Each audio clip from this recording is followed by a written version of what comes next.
They told me to know my place, stay humble, don't reach too high. But when he walked into my diner at 6 a.m. every Tuesday, looking at me like I was more than the coffee I poured, everything I believed about my small life started to crack wide open. Before we dive into this story, if you believe that love has no boundaries and that every woman deserves to be seen for who she truly is, hit that subscribe button. And stay until the end, because what happened when I finally let my guard down will shock you. My name is Nicole Thompson. I'm 28 years old, and until a year ago, my life was defined by survival. I worked double shifts at Rosie's Diner in downtown Chicago, pouring coffee and serving eggs to people who barely looked up from their phones. I have a 5-year-old daughter named Brianna, and I was raising her alone. Her father left when she was 6 months old, and honestly, that was probably for the best. But being a single mother working for tips means you learn real quick that fairy tales don't pay rent. I was tired. The kind of tired that settles into your bones and makes you forget what it feels like to dream. Every morning, I'd drop Brianna at my mother's house by 5:30, then rush to open the diner by 6. My feet ached constantly. My back hurt. But I smiled at every customer because that smile meant the difference between a $2 tip and a $5 one. And $5 meant Brianna could get the cereal she liked instead of the store brand. I had pushed my dreams so far down, I barely remembered them. Once upon a time, I wanted to be a nurse. I had the brains for it, the heart for it. But life happened, and dreams became luxuries I couldn't afford. So I poured coffee and told myself this was enough. This had to be enough. Then he walked in. It was a Tuesday morning just after 6. The diner was empty except for Harold, our regular who came in for oatmeal and complained about his arthritis. The door chimed and this man walked in wearing a suit that probably cost more than my car. He was white, tall, maybe mid-30s, with kind eyes and this slight hesitation in his step, like he wasn't sure he was in the right place. He sat at the counter. I walked over with my coffee pot and my practiced smile. "Morning. What can I get you?" "Just black coffee, please." His voice was quiet, polite. He looked at me when he spoke, actually looked at me, not through me, not past me, but at me. It was strange enough that I noticed. I poured his coffee. He said thank you, left a $20 bill for a $3 coffee, and walked out before I could bring him change. I stood there holding that 20, wondering if it was a mistake. But the next Tuesday, he came back. Same time, same seat, same order. Black coffee. This time he stayed a little longer reading a newspaper, and when I refilled his cup, he said, "Thank you, I appreciate it." Like he really meant it. By week 3, I knew his routine. Every Tuesday, 6 a.m. sharp. He never complained, never demanded anything, never talked on his phone. He just sat there, drank his coffee, and sometimes he'd watch the sunrise through the diner window like it was something worth seeing. Week 4, he asked my name. "Nicole," I told him, a little guarded. Men who asked your name usually wanted something. "I'm Christopher," he said, extending his hand across the counter. I shook it, surprised by how normal it felt. "You make the best coffee in Chicago, Nicole," I laughed. "It's Folgers from a commercial pot. But I appreciate the compliment." "It's not the coffee," he said, and something in his tone made my heart skip. "It's the way you serve it."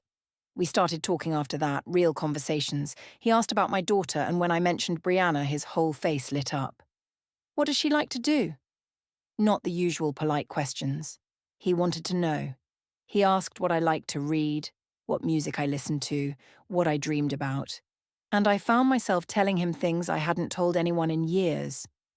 But I kept my walls up. See, I've been down this road before. Men who seem interested, who make you laugh, who promise they're different. Then they disappear or show their true colours or decide you're too complicated. And I had Brianna to think about. I couldn't afford to be stupid about men anymore. My coworker Teresa noticed. "Girl, that white man in the suit is sweet on you," she said one morning after Christopher left.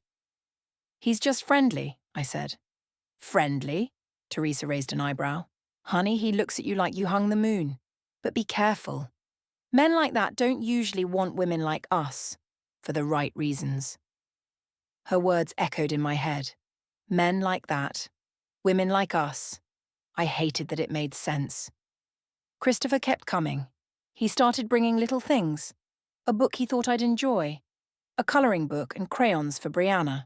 Nothing expensive or showy, just thoughtful. And that scared me more than anything because thoughtful meant he was paying attention. One night I couldn't help myself. I Googled him. Christopher Blake, tech billionaire. Forbes list. Net worth in the billions. Inherited wealth, then tripled it with his own company. There were photos of him at galas, shaking hands with celebrities, standing next to senators. I felt sick. This wasn't just some wealthy guy. This was a different universe. I was a waitress with an eviction on my record and a used Toyota that barely started. What was I even thinking? The next Tuesday, I was cold, professional. I poured his coffee without making eye contact. "Did I do something wrong?" he asked. "No, just busy." I moved to walk away, but he said my name. Not loud, just soft enough that I had to stop. "Nicole, please." I turned back and the look on his face broke something in me. "I know you know who I am now," he said. "Can we talk? After your shift?" I should have said no, but I said yes. We went to a coffee shop down the street. The irony wasn't lost on me. Here I was being served coffee by someone else, sitting across from a billionaire who'd been coming to my diner for weeks. "Why me?" I asked. No point dancing around it. "Because you saw me," Christopher said simply. "Not my money, not my name, just me." Do you know how rare that is? I walk into rooms and people see dollar signs. They see what I can do for them. You looked at me like I was just another customer who wanted coffee, and then you talked to me like I was human. "You are human," I said. "Exactly." He leaned forward. "Nicole, I'm not here because I want to save you or because I have some weird fantasy. I'm here because when I'm around you, I feel like myself. You make me laugh. You challenge me. You don't let me get away with anything. And when you talk about your daughter, your face lights up in a way that makes me want to be part of that light." I wanted to believe him. God, I wanted to. But fear is a powerful thing. "Christopher, you don't understand. Our worlds are too different. This doesn't work in real life." "Then let's find out," he said. "Let me take you to dinner. A real date. If it doesn't work, fine. But don't say no because you're scared." I went home that night and cried. Not sad tears, but frustrated ones. Why did this have to be so complicated? Why couldn't I just be a woman who met a man who liked her? My mother came into my room. She'd been watching Brianna, and she sat on the edge of my bed like she used to when I was young. "Baby, what's wrong?" I told her everything. About Christopher, about the fear, about feeling like I was reaching for something I had no right to touch. My mother listened, then she took my hand. "Nicole, scared is fine. Giving up isn't. You've been through hell and you survived it. Don't you think you deserve something good? Don't you think Brianna deserves to see her mama happy?" So I said yes to dinner. He picked a quiet neighborhood Italian place, nothing flashy. We talked for 4 hours. He told me about growing up with money but no real connection, about feeling isolated, about building his company because he wanted to prove he was more than his inheritance. I told him about my dreams of nursing school, about raising Brianna alone, about the pride and exhaustion of making it work. When he asked to meet Brianna, I was terrified. But I said yes. We met at the park on a Saturday. Christopher showed up in jeans and a t-shirt, holding a kite. Brianna took one look at him and said, "Do you know how to fly that?" Within 10 minutes, they were running across the grass, laughing, and I stood there with tears in my eyes because my baby girl looked so happy. But not everyone was happy.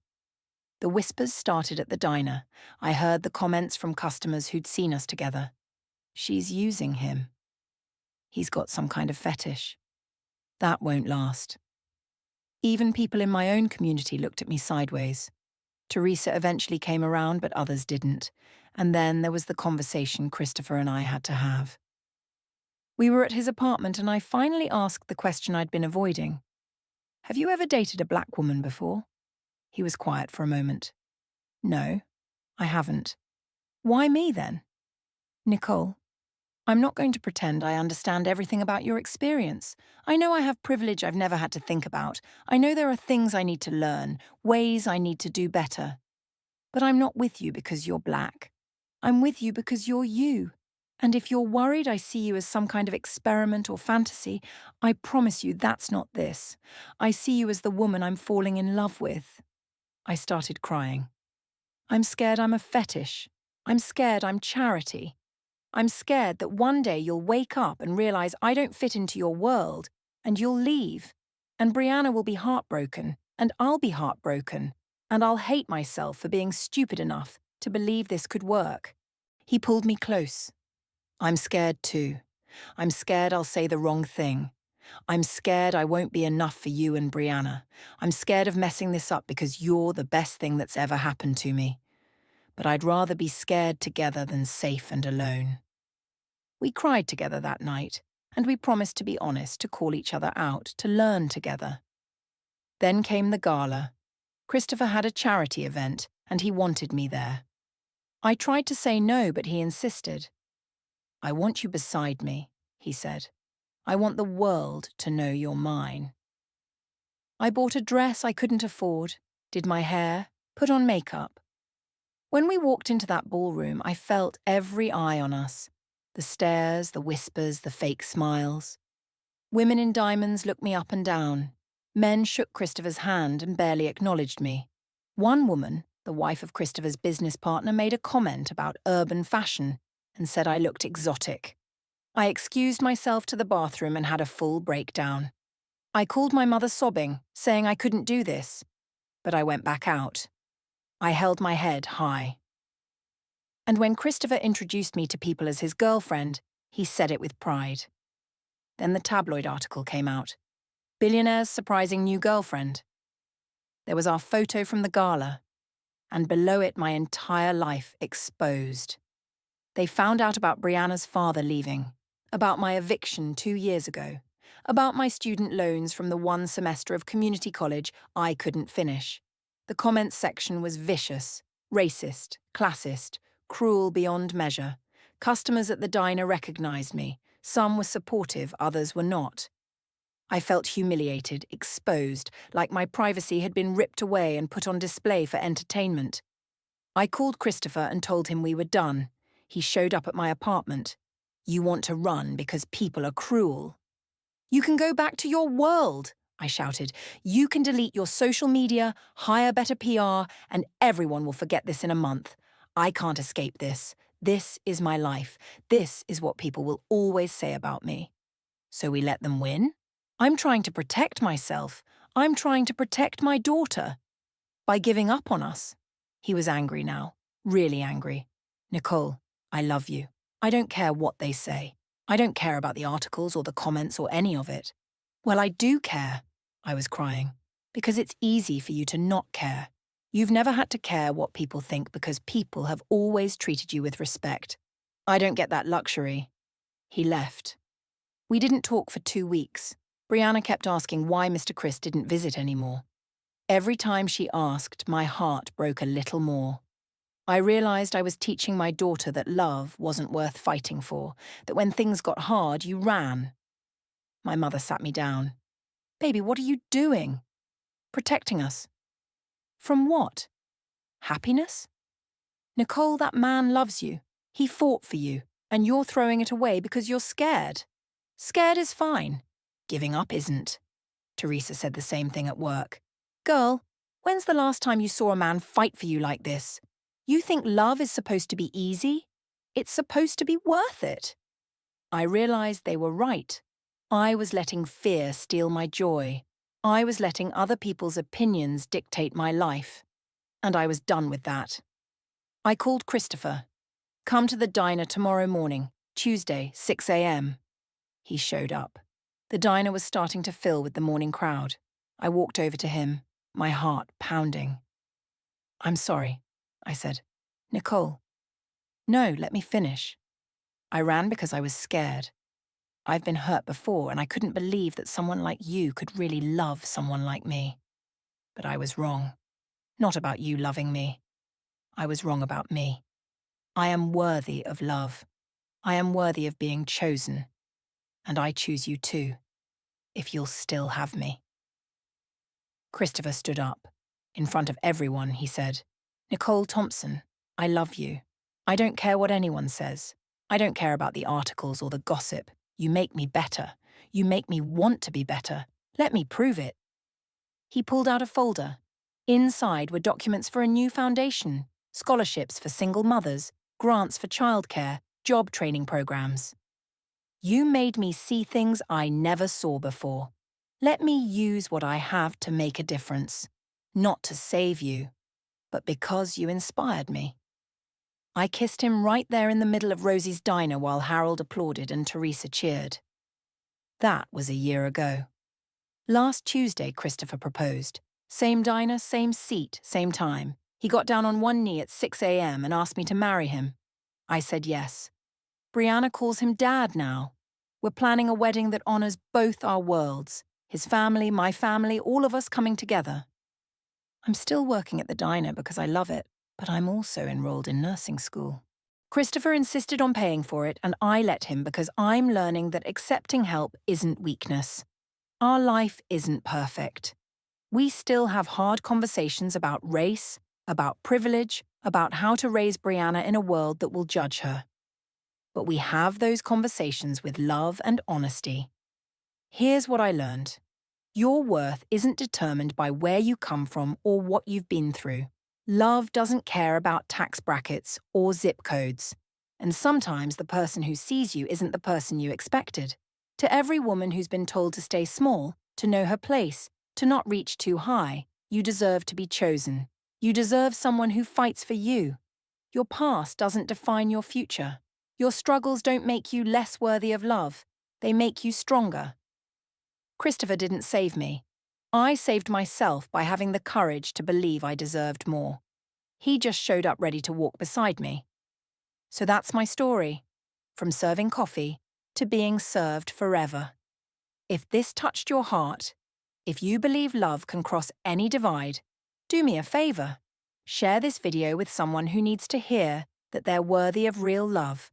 Subscribe to this channel because I'll be sharing more of our journey, the real, messy, beautiful truth of it. And drop a comment telling me, what's the biggest wall you need to break down to find love? I'm reading every single one. Until next time, remember this, you are enough exactly as you are.